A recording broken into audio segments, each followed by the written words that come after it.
বড় ভীষণ ঘুম পাচ্ছে। ঠিক আছে, এখন আর ফোন দেখবো না, রেখে দিই।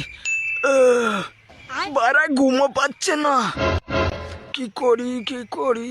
আইডিয়া, একটু লোশন লাগিয়ে হ্যান্ডেল মেরে নি।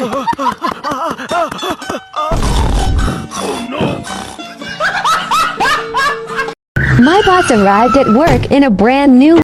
এত সুন্দর গাড়ি! এটা তো আমার স্বপ্নের গাড়ি। ওয়াও, কি সুন্দর গাড়ি! তুমি কি গাড়িটা পেতে চাও?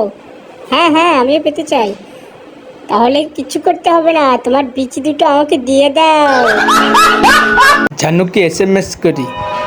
এই কি গেল ওখান থেকে? মনে হলো কেউ গেল। কি ওটা? এইখান কি ছেলে, কি হবে এবার আমার? তাড়াতাড়ি দরজাটা লাগিয়ে দিই। মামি টিভিটা কোথায় রাখবো? আমার মাথায় রাখ, খানকির ছেলে, আমার মাথায় রাখ।